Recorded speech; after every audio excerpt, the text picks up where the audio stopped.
दोस्तों नमस्कार, मेरा नाम है प्रवीण शर्मा और आप देख रहे हैं प्रवीण शर्मा एडवाइस चैनल। दोस्तों आज हम थोड़ा सा विषय से हटकर बात करेंगे।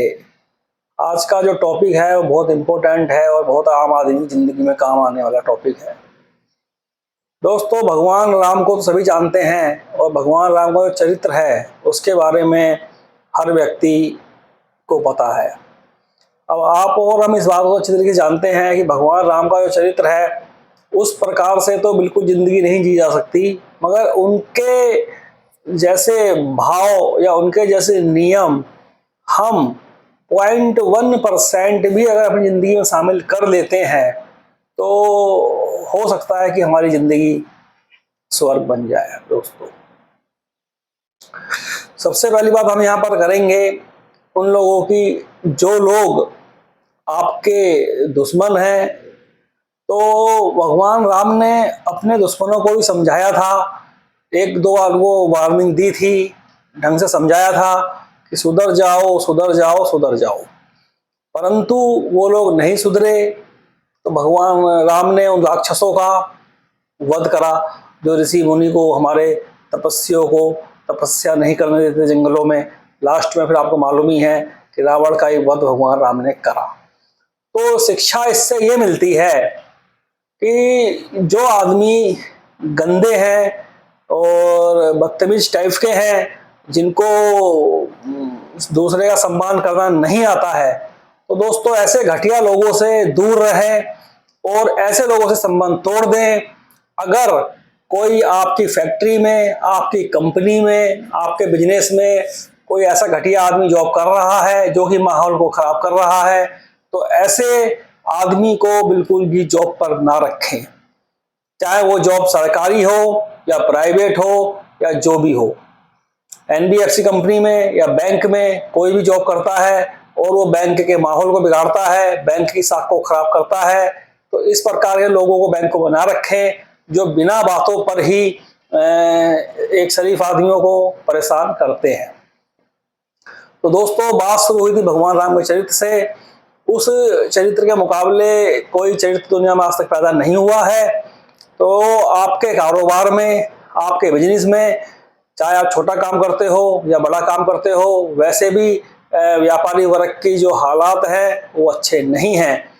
तो ऐसे एम्प्लाई जिनसे आपको लगातार नुकसान हो रहा हो या आपको उनकी चालाकियां समझ में आ चुकी हो या आ रही हो काफी टाइम से, तो उनसे अपने अपने कारोबार में उनको ना रखें और उनसे अपना कारोबार में ना कराएं, क्योंकि वह सिर्फ आपको देंगे घाटा, घाटे के अलावा और कुछ नहीं देंगे। उनका टारगेट सिर्फ एक होगा कि कंपनी से हम किस प्रकार से, या फैक्ट्री से, या वो सरकारी जॉब में भी होंगे तो सरकारी जॉब जहां वो करते होंगे वहां से कैसे करके नंबर 2 की कमाई करें या कैसे करके चूतिया बनाएं और पैसा कमाएं।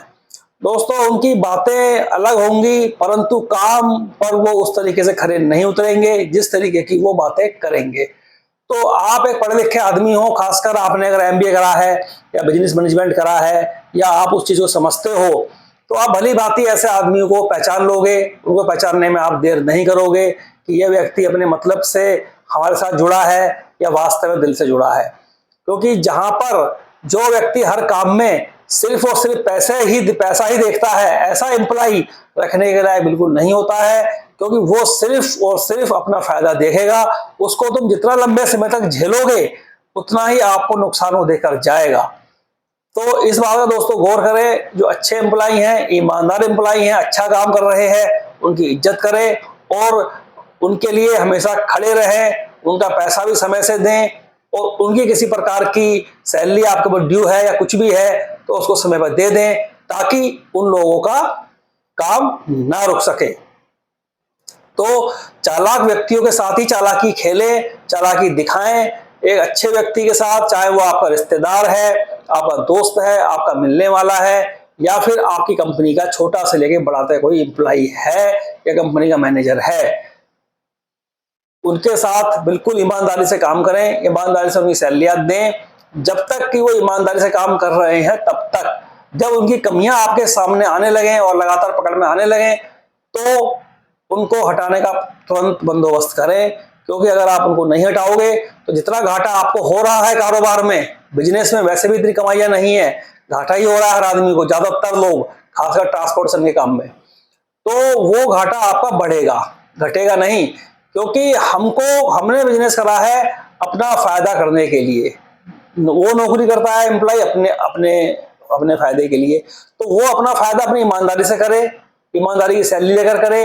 हम अपना फायदा अपने काम को करके ईमानदारी से करें, ना कि हम सामने वाले एम्प्लॉयों को लूट मार करके पैसा कमाने की कोशिश करें या वो हमारे पैसे को लूट मार करने की कोशिश करें। ऐसा कुछ अगर आपको लगता है, कोई मालिक जो होता है किसी भी फैक्ट्री का या किसी कारखाने का या कोई बड़ा अधिकारी है सरकारी विभाग में, वो बहुत समझदार दिमागदार होता है, उनको एक एक चीज में पता लग जाता है कि ये व्यक्ति हमें कहाँ नुकसान पहुंचा रहा है, या इसकी जो बातें हैं उन बातों में कितनी सच्चाई है, कितना झूठ है, और कितना एक छल कपट वाला है, कितना एक चालू है, कितना एक षड्यंत्र वाला है, सब दोस्तों पता लग जाएगा।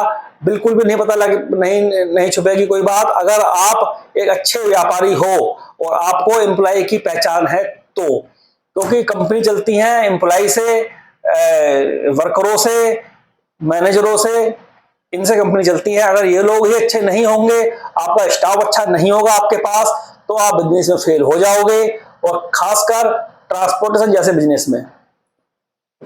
ऐसे ये बैंक है, एनबीएफसी कंपनी है, जितनी भी चीजें हैं ये सब एक व्यापारी वर्ग ही चलाता है, और दूसरा ये जो कंपनी चल रही है ये सिर्फ विश्वास में चल रही है और एक सिस्टम से चल रही है। सिस्टम का होना बहुत जरूरी है, कंपनी के सिस्टम के बाहर बिल्कुल ना जाए, ये गलती कभी ना करें। जो कंपनी के सिस्टम आपने बना दिए उसको फॉलो करें, बढ़िया तरह फॉलो करें, और किसी भी एम्प्लॉय से बिना गलती पर उससे बदतमीजी भाषा ना बोले, अपने मालिकपन की अकड़ ना दिखाएं।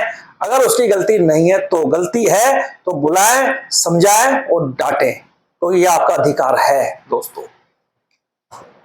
और वर्कर्स से भी मैं कहना चाहूंगा, एम्प्लॉय से भी कहना चाहूंगा, चाहे वो किसी फैक्ट्री के एम्प्लॉय हैं, चाहे वो किसी लॉजिस्टिक्स कंपनी के स्टाफ हैं, चाहे वो ड्राइवर्स हैं, वो भी अपना काम ईमानदारी से करें। ईमानदारी से वो काम करेंगे तो वो बहुत आगे जाएंगे और उनकी तरक्की होगी, उनके बच्चे भी कामयाब होंगे। गलत तरीके से कमाया हुआ पैसा बिल्कुल अच्छी बात नहीं है, उसे वो अभी कभी रुकता नहीं है, कभी भी नहीं रुकता है।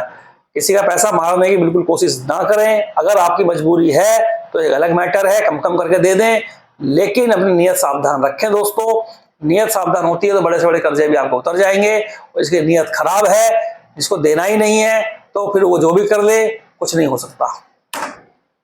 तो दोस्तों, भगवान राम के चरित्र की बात आई थी, ये बातें हालांकि हटके हो गई, लेकिन इन चीजों में कहीं ना कहीं भगवान राम का चरित्र हमको शामिल करना पड़ेगा, थोड़ा थोड़ा करना पड़ेगा। पूरा करने की हमारी औकात नहीं है, किसी की भी इतनी औकात नहीं है जो भगवान राम का चरित्र 10% भी अपने जीवन में शामिल कर ले। अगर आप मात्र 0.1% भी उनकी बातों को मानेंगे, उनकी बातों पर ध्यान देंगे, क्योंकि हमारी गीता में, हमारी रामायण में हर बात का जवाब है, उसमें सारे जवाब है।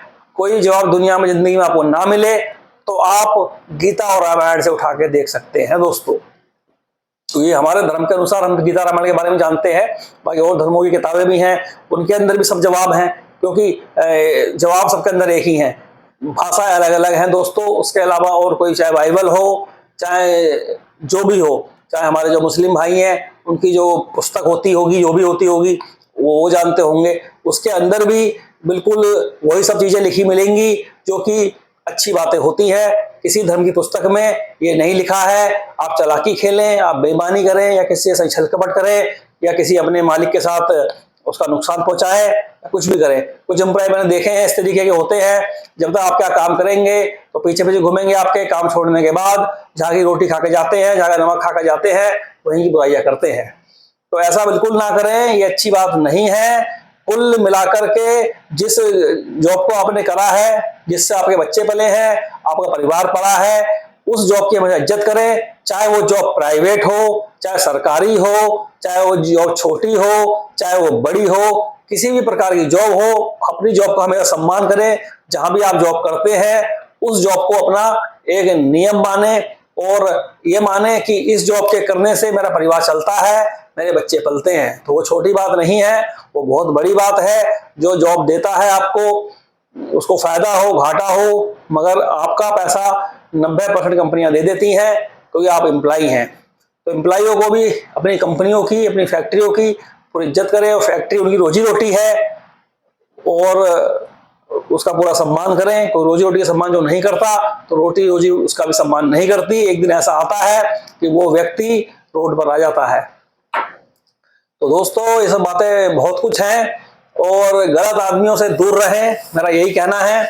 उन लोगों से जितनी दूरी बनाकर रखेंगे उतना आपका फायदा होगा, क्योंकि गलत आदमी, चालू आदमी, छलकपटी आदमी, पड़पंजी आदमी जितने भी होते हैं ये सिर्फ बातों के शेर होते हैं। इनको बातों के अलावा कुछ नहीं आता है, इनका काम जीरो होता है और बातें इनसे करा लो अच्छी खासी। तो ऐसे लोगों से दूर रहें। इन लोगों से सिर्फ और सिर्फ आपको होगा घाटा, घाटे के अलावा इनसे आपको कोई फायदा नहीं हो सकता, जिंदगी में फायदा नहीं होगा। और ये सिर्फ अपना फायदा निकालेंगे, कैसे करके हमें कंपनी को लूटना है, कैसे करके हमें फैक्ट्री का मैनेजर बन जाएंगे तो हमें वहां से कैसा पैसा निकालना है। ये सैलरियां 2-2 लाख रुपए तक होती हैं फैक्ट्री के मैनेजरों की, उसके बावजूद भी ये लोग गलत काम करते हैं। अब ये फैक्ट्री डावर की बात है, डावर फैक्ट्री रुद्रपुर की बात है मैं बोल रहा हूँ। वहां पर एक व्यक्ति था, उसका नाम मैं इस पर नहीं लूंगा, उसकी सैलरी कम से कम 2 लाख रुपए तक मुझे लगता होगी, 150-2 लाख से कम नहीं होगी। उसके बाद भी उसने उस कंपनी से फ्रॉडगिरी वाला काम करा और कंपनी को बात पता लग गई। कंपनी ने उसको डावर के गेट से ही बाहर कर दिया और कह दिया कि भाई अंदर आने की तुम्हारे को जरूरत नहीं है। तो ऐसे जो बड़े बड़े पदों पर लोग बैठे हैं वो अपना काम ईमानदारी के साथ करें, ताकि छोटे वर्कर भी आपको देख के अच्छा काम करें। क्योंकि बड़े पद पे लोग बैठे हुए गलत काम करते हैं तो छोटे वाले जो नीचे वाले वो भी करते हैं। तो किसी भी पुस्तक में या किसी भी हमारे धर्म में या किसी भी हमारी रामायण की पुस्तक हो, चाहे हमारी गीता हो या और भी अन्य पुस्तकें हो, अलग अलग धर्मों की पुस्तकें होती हैं, किसी में ये नहीं लिखा है कि आप चालाकी खेलें, छल कपट खेलें, किसी के साथ बेईमानी करें या फ्रॉडगिरी करें। और अच्छे आदमी के साथ जो ऐसे काम करता है उसको तो भगवान देखता ही है, और उसका जितना वो इस तरीके का धन कमाता है वो सब उसकी एक कल्पना में ही रह जाता है, सिर्फ बसता कुछ नहीं है दोस्तों। और एक दिन वो भगवान को प्यारा हो जाता है और सब कुछ यहाँ रखा रह जाता है। दोस्तों 2 ही रोटी आदमी को खानी होती है, सिर्फ उसके लिए तुम जो भी कर लो। आप ये ना सोचे कि हमने किसी को चूतिया बना दिया, किसी के साथ छलकपट खेल दिया, किसी का पैसा मार लिया, या फिर किसी को चूतिया बना के हम बहुत समझदार बन गए। तो वो सिर्फ आपके विश्वास पर है, वो विश्वास के खाते चूतिया बन गया।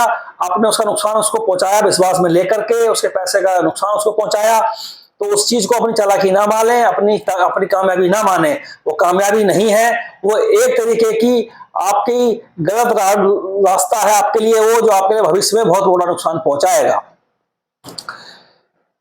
तो दोस्तों कहने का मतलब ये है मेरे, भगवान राम ने जो उनका चरित्र था वो एकदम सिंपल था, साधारण था, बिल्कुल एकदम से सिंपली था। अपने माँ बाप के कहने पर थोड़ी सी उन्होंने एक बार कह दिया कि जाओ, तुम्हें 14 वर्ष का वनवास है, तो उन्होंने अपने माँ बाप के सामने, अपने पिताजी के सामने कोई क्वेश्चन मार्क नहीं रखा, कुछ नहीं करा, वो चले गए दोस्तों।